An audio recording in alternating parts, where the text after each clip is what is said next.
Hello students, வணக்கம். இன்னைக்கு நம்ம பார்க்க போற chapter unit 11 dual nature of radiation and matter. பேர் கொஞ்சம் பெருசா இருக்குன்னு பயந்துராதங்க. பிசிக்ஸ்லே ரொம்ப இன்ட்ரெஸ்டிங்கான ஒரு மேஜிக் மாதிரி இருக்கிற கான்செப்ட் இதுதான்.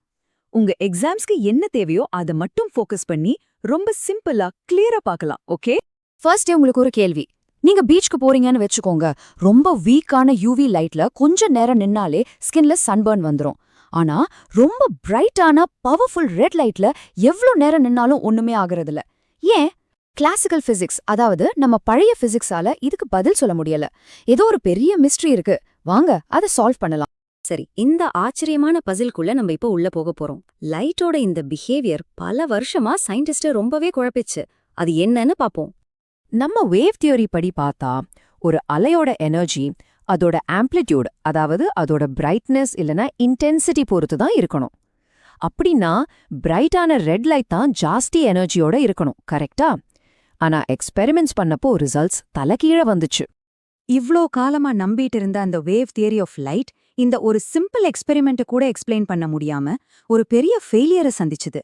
அது எப்படி ஃபெயில் ஆச்சுன்னு இப்ப பாப்போம். ஓகே, வேவ் தியரி என்ன சொல்லுச்சு, ஆனா உண்மையில என்ன நடந்துச்சுன்னு பாப்போம். 3 பெரிய டிஃபரன்ஸ் இருக்கு பாருங்க. பாயிண்ட் நம்பர் 1, வேவ் தியரி சொன்னாச்சு ரொம்ப பிரைட்டான லைட்னா ரொம்ப எனர்ஜின்னு. ஆனா எக்ஸ்பெரிமெண்ட் என்ன காட்டுச்சுன்னா, இல்ல, லைட்டோட கலர், அதாவது அதோடைய ஃப்ரீக்வன்சி தான் எனர்ஜியை டிசைட் பண்ணுன்னு சொல்லுச்சு. ரெண்டாவது, எனர்ஜி டிரான்ஸ்ஃபர் ரொம்ப ஸ்லோவா கண்டினியூஸா நடக்கும்னு நினைச்சோம். ஆனா உண்மையில பட்டுன்னு ஒரே செகண்ட்ல இன்ஸ்டன்டா நடந்துருச்சு.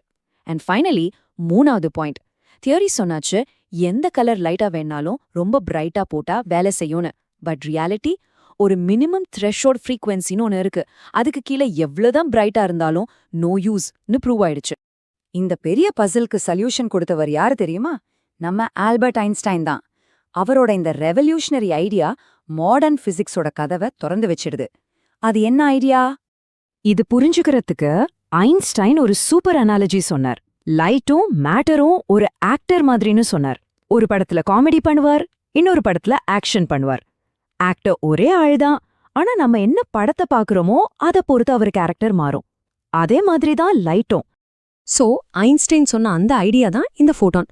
லைட்டுங்கிறது ஒரு கண்டினியூஸ் வேவ் இல்ல, அது சின்ன சின்ன எனர்ஜி பேக்கெட்ஸா வருதுன்னு சொன்னார். அந்த பேக்கெட்டுக்கு பேரு தான் ஃபோட்டான்.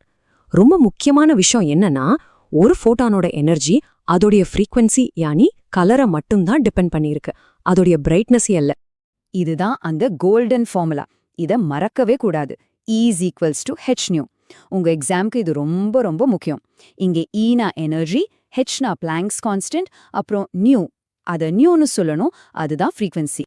சரி, இப்போ அந்த ஸ்டார்டிங்ல கேட்ட சன்பர்ன் பசிலுக்கு வருவோம். ஐன்ஸ்டைனோட ஐடியா வச்சு இது எவ்வளோ ஈஸியா சால்வ் ஆகுதுன்னு பாருங்க. ஸ்டெப் 1, லைட் வேவ்ஸா வரால அது சின்ன சின்ன எனர்ஜி பேக்கெட்ஸா, யார் அது? ஃபோட்டான்ஸ், அப்படிதான் வருது. ஸ்டெப் 2, ஒவ்வொரு ஃபோட்டானுக்கும் E=hν ஒரு ஃபிக்ஸ்ட் எனர்ஜி இருக்கு. ஸ்டெப் 3, இதுதான் கேம் சேஞ்சர். ஒரு ஃபோட்டான் அதோடைய மொத்த எனர்ஜியும் ஒரே ஒரு எலக்ட்ரானுக்கு மட்டும்தான் கொடுக்கும், ஷேர் பண்ணிக்கிறதுலாம் கிடையாது. ஸ்டெப் 4, யூவி லைட்டோட ஒரு ஃபோட்டானுக்கு எனர்ஜி ரொம்ப ஜாஸ்தி, அது ஒரு எலக்ட்ரானை திக்குன்னு அடிச்சு வெளியே தள்ளிடும். ஆனா ரெட் லைட்டோட ஃபோட்டான் பாவம், அதுக்கு எனர்ஜி ரொம்ப கம்மி.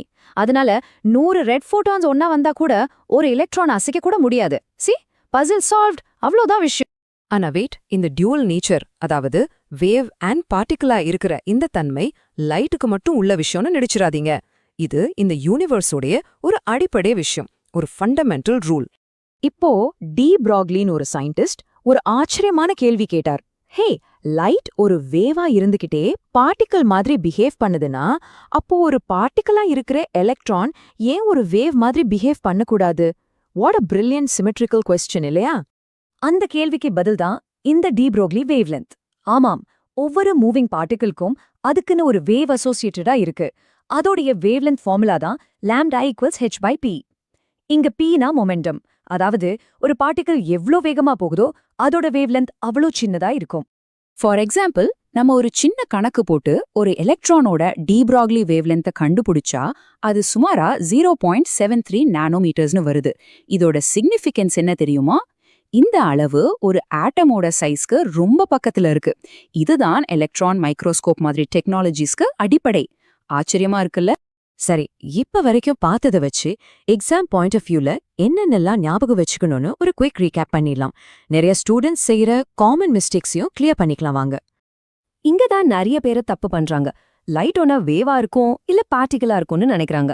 அது அப்படியே இல்ல, ஐதர் ஆர் சாய்ஸ் கிடையாது. உண்மை என்னன்னா லைட்க்கு 2 கேரக்டரும் இருக்கு.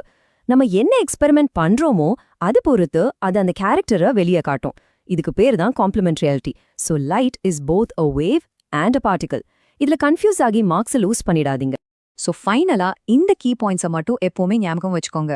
பாயிண்ட் 1, லைட் அண்ட் மேட்டர் 2 பேருக்குமே டியூவல் நேச்சர் இருக்கு. பாயிண்ட் 2, லைட் எனர்ஜி பேக்கெட்ஸான ஃபோட்டான்ஸை வருது. Formula E=hν. பாயிண்ட் 3, ஃபோட்டானோட எனர்ஜி அதோடைய ஃப்ரீக்வன்சியை பொறுத்தது, இன்டென்சிட்டியை பொறுத்தது இல்ல. பாயிண்ட் 4, ஒவ்வொரு மூவிங் மேட்டருக்கும் ஒரு டி ப்ராக்லி வேவ்லென்த் உண்டு. Formula λ=h/p. அண்ட் ஃபைனலி இந்த கான்செப்ட்ஸ் தான் குவாண்டம் மெக்கானிக்ஸோட ஃபவுண்டேஷன். ஓகே, இப்போ ஃபைனலா உங்க மைண்ட கொஞ்சம் ட்விஸ்ட் பண்ற மாதிரி ஒரு கேள்வி. ஒரு எலக்ட்ரான் ஒரு பார்ட்டிகிளா மட்டும் இல்லாம ஒரு வேவ் மாதிரியும் பிஹேவ் பண்ணும்னு பார்த்தோம்ல. அப்போ ஒரு அலை ஒரே நேரத்துல பல இடத்துல இருக்க முடியும். அப்படின்னா ஒரு எலக்ட்ரானும் ஒரே நேரத்துல 2-3 இடத்துல இருக்க முடியுமா? அதோட அர்த்தம் என்ன? யோசிச்சு பாருங்க. இதுக்கு பதிலா நம்ம அடுத்த குவாண்டம் மெக்கானிக்ஸ் டாபிக்ஸ்ல தேடுவோம். அது வரைக்கும் keep learning and thinking. All the best.